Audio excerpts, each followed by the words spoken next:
Hello students, आज हम बात करेंगे रिसोर्सेज के बारे में।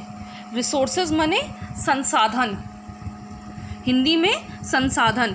इसका अर्थ होता है ऐसी उपयोगी चीज़ें जिन्हें बनाया या प्रोड्यूस किया जाता है, जो कुछ भी हो सकते हैं, मटेरियल्स, सर्विसेज, स्टाफ्स और अदर एसेट्स, कुछ भी हो सकते हैं जिन्हें हम प्रोसेस करते हैं ताकि हम उन्हें कंज्यूम कर सकें या उसे अपनी नीड को सेटिस्फाई करने के लिए काम में लाया जा सके। ठीक है, तो इंग्लिश में हम डेफिनेशन देख लेते हैं। A resource is a source और supply from which benefits are produced.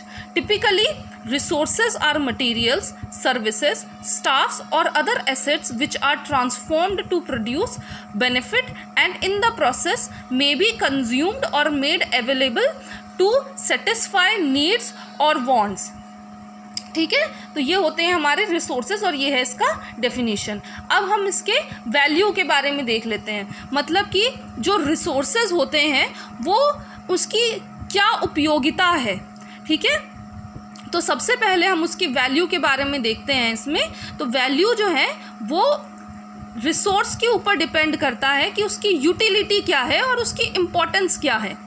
ठीक है, यूटिलिटी का अर्थ है यहाँ पे कि वो किस तरीके से उपयोग में लाया जा रहा है, और इम्पोर्टेंस माने जो है उसकी वैल्यू, मतलब उसकी महत्वता। ठीक है, और वैल्यू का माने जो है यहाँ पे मनी से रिलेटेड है।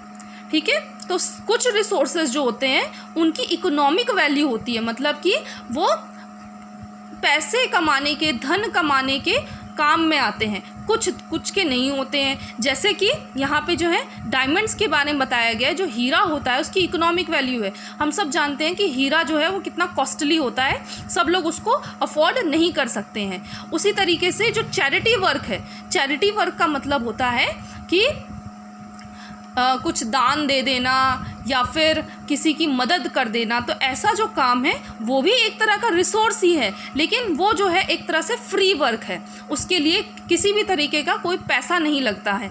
तो इस वजह से जो चैरिटी है वो रिसोर्स तो है, लेकिन उसकी कोई ख़ास इकोनॉमिक वैल्यू नहीं है। ठीक है, आगे बढ़ते हैं। तो हमने देखा कि रिसोर्स की वैल्यू क्या होती है।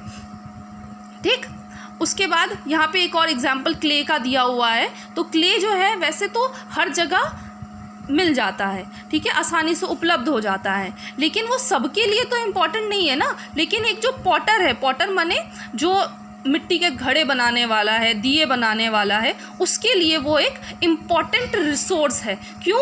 क्योंकि वो उनसे घड़े बनाएगा, मिट्टी के दिए बनाएगा, फिर उनको बेचेगा, तो इससे उसके पास पैसे आएंगे। ठीक, अब जो है हम एक इकोनॉमिक वैल्यू ऑफ रिसोर्स के बारे में जान लेते हैं। तो जो इकोनॉमिक वैल्यू ऑफ रिसोर्स है वो हम मनी में कैलकुलेट करते हैं। ठीक है, तो जो रिसोर्स जितना ज़्यादा महंगा होगा या फिर जितनी ज़्यादा उसकी डिमांड होगी पब्लिक में, वो उतना ही ज़्यादा इकोनॉमिक होगा। ठीक है, यहाँ पे हम एग्जाम्पल देख लेते हैं। तो देखो, सबको जो है एयर एक ऐसा रिसोर्स है जो सबके लिए उपलब्ध है। ठीक है, तो यहाँ पे फ्रेश एयर की बात हो रही है। तो जो फ्रेश एयर है वो सब जगह इस समय उपलब्ध नहीं है। तो जो फ्रेश एयर है वो रिसोर्स के लिए, रिसोर्स की तरह काम करता है। किसके लिए? उन लोगों के लिए जिनके पास स्वच्छ हवा नहीं है। आप देखते हैं हम लोग कि दिल्ली में कितना ज़्यादा एयर पोल्यूशन हो गया है, तो लोग मास्क लगा के घूमते हैं। इस समय भी जो है कितना ज़्यादा कोरोना फैला हुआ है, तो इस वजह से जो है जो हमारे एनवायरनमेंट में फ्रेश एयर है उसकी कमी हो गई है। तो जो फ्रेश एयर है वो अब तो इकोनॉमिक वैल्यू की तरह हो गया है। हम भी मार्केट में देखते हैं अब कैसे एयर प्यूरीफायर्स आ गए हैं, जिसकी पहले कोई वैल्यू नहीं थी, लेकिन अब जो है उसकी डिमांड होने लग गई है, तो उसकी इकोनॉमिक वैल्यू बन गई है। तो हमारा जो एयर एज अ रिसोर्स है उसकी इकोनॉमिक वैल्यू बढ़ गई है। ठीक है, अब हम एक और एग्जाम्पल देखते हैं रिसोर्स का, जिसमें कि हमारे पास डिशेस के बारे में दिया हुआ है। डिशेस माने बहुत सारे डिलीशियस खाना, कुछ भी अलग तरह का व्यंजन। तो अलग अलग तरह की जो रेसिपीज़ होती है, हम लोग होटल में देखते हैं, रेस्टोरेंट्स में देखते हैं, तो जो रेसिपीज़ होती है वो जो होटल के जितना स्टार मिलता है, जितनी इकोनॉमिक वैल्यू है उसके होटल की या फिर जो कुक है उसके हिसाब से जो उसकी डिशेस होती हैं, जो उसमें इंग्रेडिएंट्स यूज़ होते हैं, उसके हिसाब से उस डिश की वैल्यू बढ़ती जाती है। तो कोई भी डिश जो नोन होता है, जैसे कि अगर हम पर्टिकुलर डिश की बात कर लें, जैसे चाइनीज़ फूड है, कई लोगों को चाइनीज़ फूड बहुत ज़्यादा पसंद होता है, तो लोग कितना भी पैसा देने को तैयार हो जाते हैं चाइनीज़ फूड खाने के लिए। उसी तरीके से कोई भी पर्टिकुलर स्टेट में अगर हम जैसे जाते हैं भारत के किसी पर्टिकुलर स्टेट में, तो वहाँ का जो पर्टिकुलर डिश होता है जो फेमस होता है, तो लोग उसको खाने के लिए इच्छुक होते हैं। तो इस तरीके से जो उस डिश है उसकी वैल्यू दूसरे स्टेट के लिए बढ़ जाती है, लेकिन जो खुद इंसान घर पे बनाता है उसकी जो वैल्यू है वो कम होती है। जैसे कि घर में हम लोग रोटी सब्जी खाते हैं, चावल दाल खाते हैं, तो उसकी वैल्यू कम हो जाती है। लेकिन वही अगर हम होटल में जाकर, रेस्टोरेंट में जाकर के अलग से कुछ डिश लें, ऑर्डर करके खाएं, तो उसकी वैल्यू बहुत ज़्यादा होती है। तो इस तरीके से उस चीज़ की इकोनॉमिक वैल्यू बढ़ जाती है। तो जो भी रिसोर्स है उसकी इकोनॉमिक वैल्यू उस चीज़ पर डिपेंड करती है कि उसकी डिमांड कितनी है। ठीक है, अब हम आगे बढ़ते हैं टाइप्स ऑफ रिसोर्सेज पे।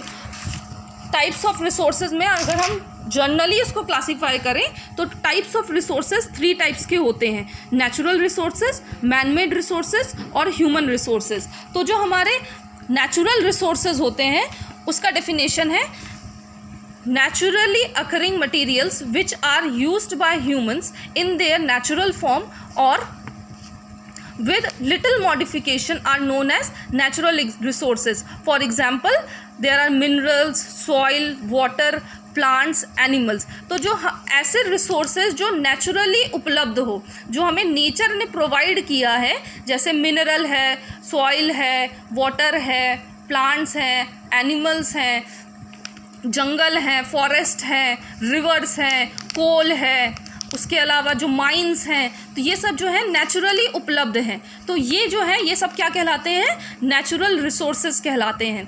जैसे कि हम सब जानते हैं कि जो रिवर है उसमें जो पानी बहता है उससे हम हाइड्रो इलेक्ट्रिसिटी प्रोड्यूस करते हैं, तो वो एक तरह से रिसोर्स बन जाता है। विंड है, उसको हम उसकी एनर्जी को यूज़ करके हम विंड एनर्जी से इलेक्ट्रिसिटी जनरेट कर सकते हैं, तो वो रिसोर्स बन जाता है। यहाँ पे एक फैक्ट दिया हुआ है, इसको पढ़ लेते हैं।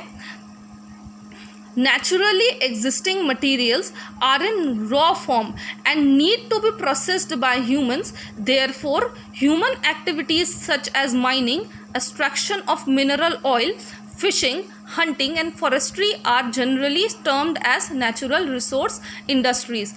मतलब कह रहा है यहाँ पे कि जो नेचुरली रिसोर्सेज प्रेजेंट होते हैं वो हम डायरेक्ट उनको यूज़ नहीं कर सकते हैं, उनको किसी तरीके से हमें किसी ना किसी फॉर्म में चेंज करना पड़ता है। जैसे कि मैंने अभी बताया कि जो नदी होती है उससे हमें हाइड्रो इलेक्ट्रिसिटी बनानी पड़ती है, तब हम उससे जो है इलेक्ट्रिसिटी बना करके यूज़ कर सकते हैं। उसी तरीके से विंड को भी हम जो है विंड एनर्जी में ट्रांसलेट करके चेंज करके उसको हम यूज़ कर सकते हैं। उसी तरीके से फ़िशिंग है, फ़िश भी हम रॉ फॉर्म में तो उसको खा नहीं सकते हैं, उसको पहले पकाना पड़ेगा, उसकी कोई डिश बनानी पड़ेगी, तब तो कोई खाएगा।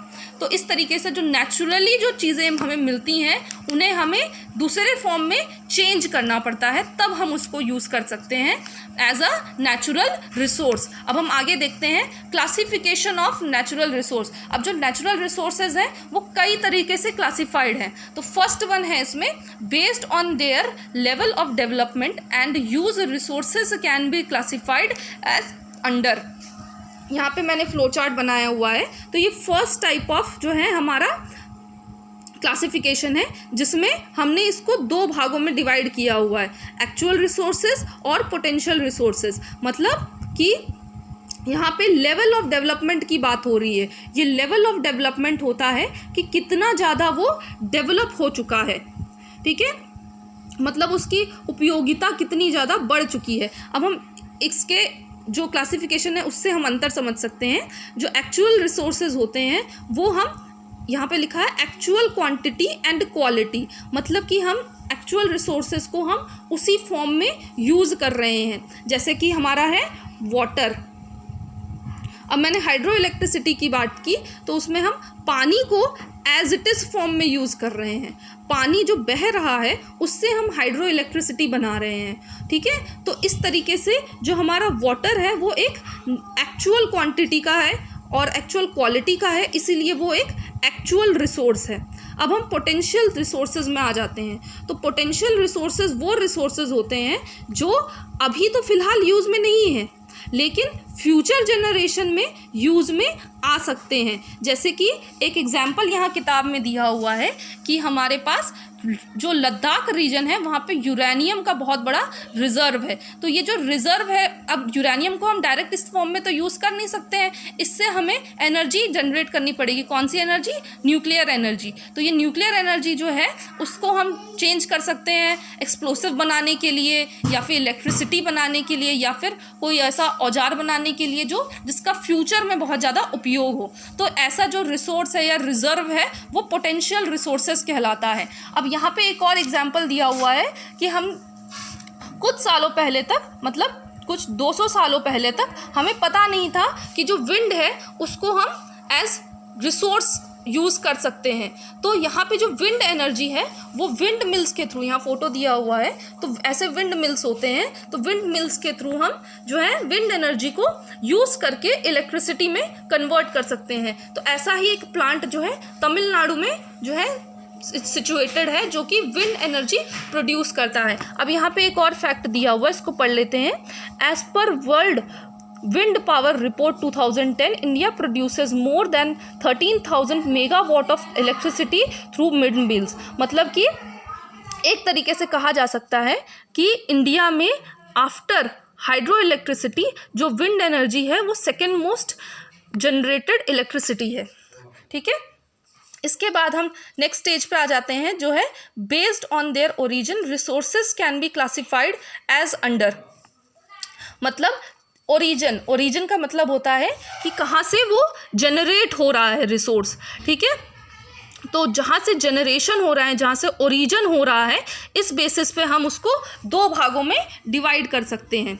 ठीक है, बायोटिक रिसोर्सेज और एबायोटिक रिसोर्सेज। बायोटिक वर्ड का मतलब है कि बायो वर्ड से जो है हमारा जीव से रिलेटेड है, मतलब बायो का मतलब होता है लाइफ। ठीक है, तो जो भी चीज़ जीवित है वो बायोटिक रिसोर्सेज है। ठीक है, जैसे कि प्लांट्स और एनिमल्स, तो ये सब जीवित हैं। हम प्लांट्स को यूज़ कर सकते हैं, एनिमल्स को यूज़ कर सकते हैं, प्लांट के प्रोडक्ट्स यूज़ कर सकते हैं, एनिमल के प्रोडक्ट यूज़ कर सकते हैं। तो ये एक बायोटिक रिसोर्स है। उसी तरीके से अब हम आ जाते हैं एबायोटिक रिसोर्सेज में। तो एबायोटिक का मतलब होता है निर्जीव, जिसमें या फिर लाइफलेस, तो जिसमें भी लाइफ नहीं है वो चीज़ें जो हैं एबायोटिक रिसोर्सेज कहलाती हैं, जैसे कि रॉक्स हैं, सॉइल है, एयर है, एक्सेट्रा। ठीक है, अब हम थर्ड फॉर्म ऑफ क्लासिफिकेशन में आ जाते हैं, जो कहता है based on their distribution resources can be classified as under. मतलब डिस्ट्रीब्यूशन ऑफ रिसोर्सेज, डिस्ट्रीब्यूशन माने कि किस तरीके से वो भागों में बटा हुआ है, या फिर ज्योग्राफिकल जो एरिया है हमारा, जो हमारा भूभाग का क्षेत्र है, उसमें किस तरीके से हमारे रिसोर्सेज हैं वो प्लेस्ड हैं। तो इस तरीके से हम जो है इनको चार भाग में डिवाइड कर सकते हैं। तो फर्स्ट वाला है ubiquitous resources, ubiquitous resources. Second वाला है localized resources, localized resources. Third वाला है रिन्यूएबल रिसोर्सेज, और फोर्थ वाला है नॉन रिन्यूएबल रिसोर्सेज। तो ये जो यूबीक्यूटस रिसोर्सेज हैं ये हमारा सब जगह प्रेजेंट है, मतलब एवरीवेयर इक्वल अमाउंट में, जैसे कि एयर है, वाटर है, ये सब जो है हमारे एटमॉस्फेयर में ऑलरेडी प्रेजेंट है और सबको इक्वल है। ऐसा तो नहीं है कि किसी को कम मिलता हो, किसी को ज़्यादा मिलता हो। वाटर है, उसके बारे में फिर भी कहा जा सकता है कि कहीं कभी कभी ड्रॉट पड़ जाता है या फ्लड आ जाता है, लेकिन यहाँ पे हम उस तरीके से बात नहीं कर रहे हैं। हम बात कर रहे हैं अवेबिलिटी की, कि हम वाटर जो है सबके पास जो है उपलब्ध होता है। ठीक है, और एयर भी सबके पास उपलब्ध होता है। तो ये एक यूबीक्यूटस रिसोर्सेज हैं। उसी तरीके से अब हम लोकलाइज्ड पे आ जाते हैं। लोकलाइज्ड जो है वो सब जगह जो है इक्वल अमाउंट में नहीं मिलता है। ठीक है, जैसे कि हमारा ऑयल रिज़र्व, ऑयल रिज़र्व अब सब जगह तो उपलब्ध होता नहीं है। अब हम सब जानते हैं कि जो हमारा जो मिडल ईस्ट है, ठीक है, मिडल ईस्ट मिडल ईस्ट माने जो अगर हम एक मैप ले लें, वर्ल्ड मैप, तो उसमें जो मिडल ईस्ट वाला रीजन है, जो सऊदी अरब है, यूरोप के साइड वाला जो रीजन है, वहाँ पे तेल के कुएं पाए जाते हैं। तो वहाँ जो जितने भी कंट्रीज़ हैं उनके पास जो है सबसे ज़्यादा ऑयल्स की मात्रा बहुत ज़्यादा होती है। ईरान है, इराक है, सऊदी अरेबिया है, यहाँ पे ऑयल्स का रिज़र्व बहुत ज़्यादा है। तो ये इस तरीके की चीज़ें जो हैं दुनिया में हर जगह तो मौजूद नहीं है। उसी तरीके से जो है गोल्ड हो गया या कोई मेटल हो गया दूसरा, ठीक है, इनकी भी खदानें होती हैं, मतलब इनके जो है माइंस होते हैं, कोल माइंस होते हैं, तो ये हर जगह प्रेजेंट नहीं होते हैं। तो ये इनका रेस्ट्रिक्टेड डिस्ट्रीब्यूशन है। तो ये जो लोकलाइज्ड रिसोर्सेज होते हैं इनका रेस्ट्रिक्टेड डिस्ट्रीब्यूशन होता है, ठीक है। अब हम रिन्यूएबल रिसोर्सेज पे आ जाते हैं। तो रिन्यूएबल का मतलब, नाम से ही इसका मतलब होता है कि जो खुद को रिन्यू कर सके। यहाँ न्यू वर्ड आया है, न्यू, ठीक है, मतलब नया, मतलब कि कोई चीज़ अगर ख़त्म हो जा रही है तो वो दोबारा से पनप जाए।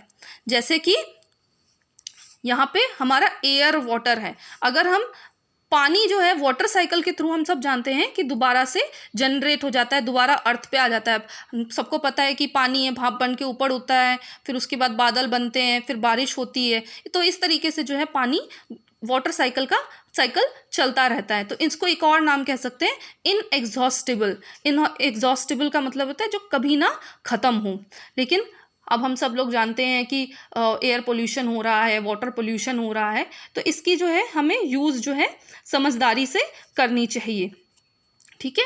वैसे ये इनको रिप्लेनिश्ड कहा जा सकता है कि इट कैन बी रिप्लेनिश्ड। तो इसका अगर हम डेफिनेशन देखें तो इस तरीके से हो जाएगा, renewable resources are those resources that can be replenished, ठीक है। अब हम आ जाते हैं उसी तरीके से नॉन रिन्यूएबल रिसोर्सेज। तो हमने यहाँ पे देखा कि रिन्यूएबल रिसोर्सेज जो हैं दोबारा पनप जाते हैं, तो ये वाले जो रिसोर्सेज हैं ये दोबारा पनपते नहीं हैं, मतलब कैन नॉट बी रिप्लेनिश्ड। तो इसको एक और नाम दिया गया है एग्जॉस्टिबल रिसोर्सेज, मतलब जो रिसोर्स ख़त्म हो जाते हैं। जैसे यहाँ पे पेट्रोलियम की बात की गई है, तो जो हमारा पेट्रोल है वो सब लोग जानते हैं कि बहुत साल लगते हैं उनको दोबारा फॉर्म होने में, तो इसलिए ये जो है कॉस्टली भी होता है। नॉर्मल जो हमारा जैसे एयर है वो फ्री ऑफ कॉस्ट है, लेकिन जो हमारा पेट्रोल है उसका कॉस्ट होता है। और एक तरह से कहा जा सकता है कि अगर पेट्रोल धरती से ख़त्म हो गया तो लाखों करोड़ों साल लग जाएंगे दोबारा से उतना पेट्रोल बनने में, ठीक है। तो इसका जो हमारा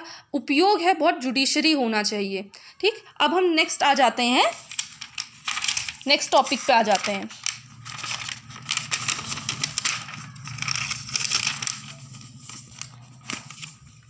नेक्स्ट टॉपिक है हमारा मैन मेड रिसोर्सेज। देखिए इधर पे फोटो दिया हुआ है कि ये जो फॉसिल है, एक फॉसिल का फोटो दिया है और कोल का फोटो दिया है। तो जो हमारा कोल है और फॉसिल है दोनों जो क्या है एग्जॉस्टिबल रिसोर्सेज हैं, ठीक।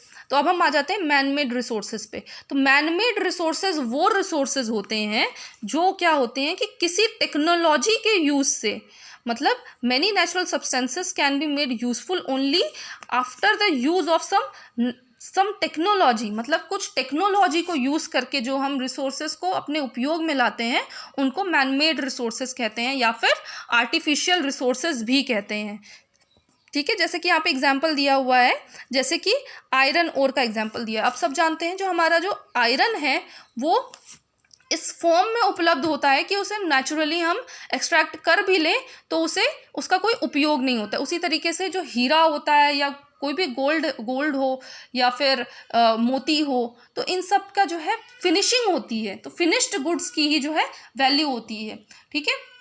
अब ऐसा नहीं है कि जो ओर है, जो मान लो गोल्ड ही है तो उसकी कोई अपनी कीमत नहीं होगी, लेकिन जो फिनिश्ड गुड की कीमत है वो उसकी कीमत से ज़्यादा होगी। तो इस वजह से कहा जाता है कि जो फिनिश्ड गुड है, जो हमारा जो आर्टिफिशियल रिसोर्स है वो फिनिश्ड गुड को कहा जा रहा है एक तरीके से, कि टेक्नोलॉजी को यूज़ करके हमने उसको एक फिनिश्ड गुड तैयार किया और फिर उसकी जो है कीमत वसूली, तो इसको हम मैन मेड रिसोर्सेज कहते हैं। अब जैसे कि यहाँ पे एक और एग्जांपल दिया हुआ है फर्नीचर फ्रॉम वुड। अब नॉर्मल लकड़ी है, हम वैसे तो लकड़ी बहुत सारे कामों में यूज़ करते हैं, लेकिन जब वो फर्नीचर बन के आ जाता है मार्केट में तो उसकी जो वैल्यू है ऑलमोस्ट डबल या ट्रिपल हो जाती है। तो एक जो नॉर्मल बेड है वो एक लकड़ी की से तो ज़्यादा महंगी होगी ना।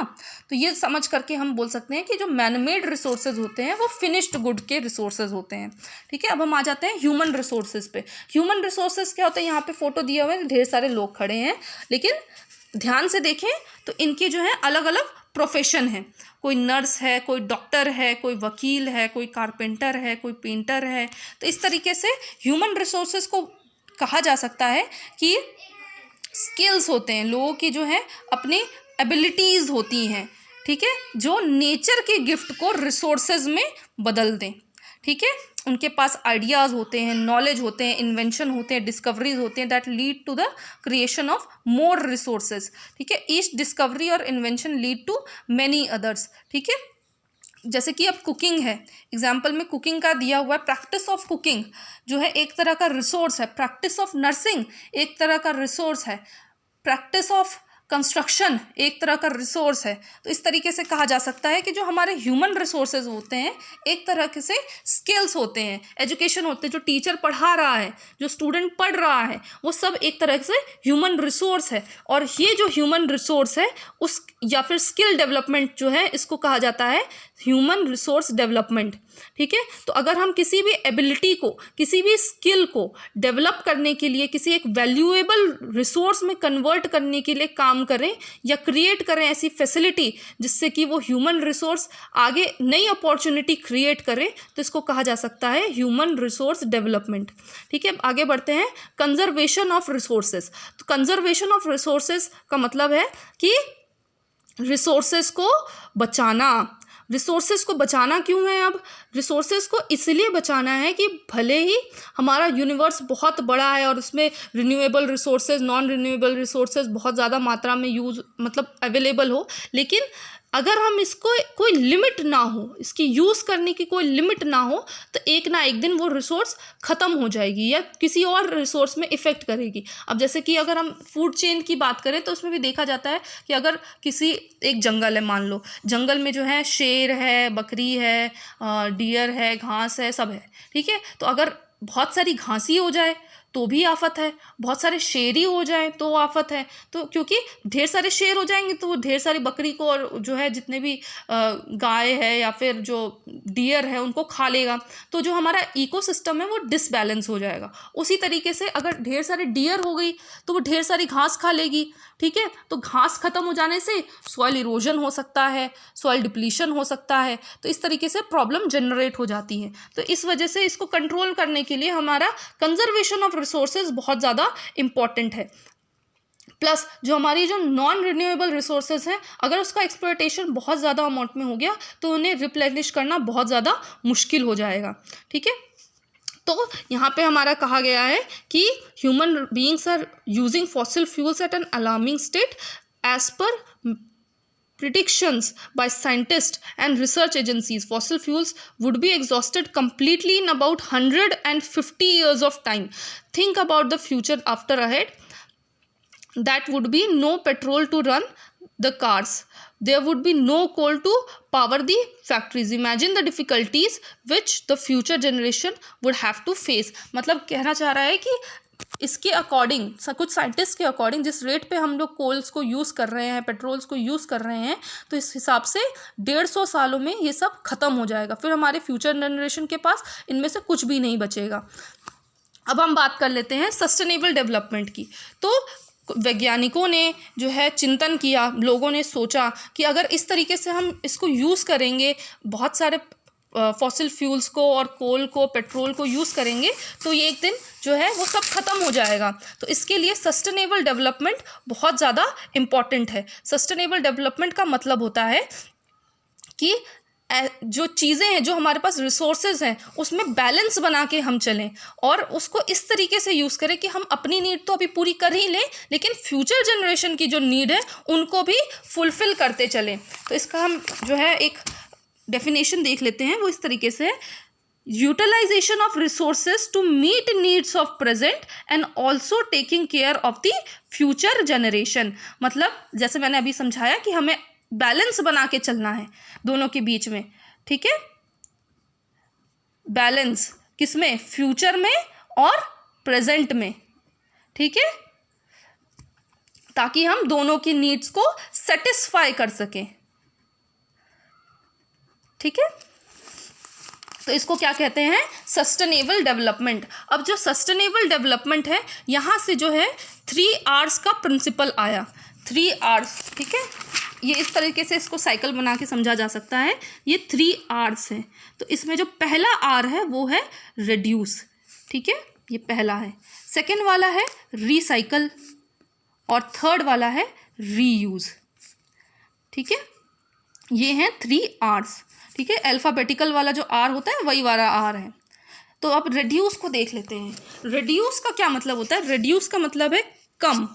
हम किसी भी चीज़ को अगर हम कम कंज्यूम करें, ठीक है, तो वो कई दिनों तक चलेगा। मान लीजिए कि हमारे पास 10 लीटर पेट्रोल है, ठीक है, तो अगर हम 10 लीटर पेट्रोल को इस तरीके से यूज़ करें कि वो 1 महीना चल जाए, ठीक है, तो और अगर हम उस पेट्रोल को जल्दी जल्दी व्हीकल में डाल के खर्च करें तो वो कुछ ही दिन चलेगी ना, पर हम उसको बचा बचा के चलें तो वो 1 महीना चल जाती है आराम से। तो इस तरीके से जो है हम चीज़ों को रिड्यूस कर सकते हैं। सिंपल से एग्जांपल ले सकते हैं, जैसे कि कार पुलिंग कर सकते हैं। अभी तो फ़िलहाल कोरोना चल रहा है तो इस वजह से लोग बाहर निकल ही नहीं रहे घर से, लेकिन अगर हम बाहर निकले तो हम ऐसी चीज़ों का यूज़ कर सकते हैं जिससे पेट्रोल बचे, लाइट बचे, पानी बचे, बिजली बचे।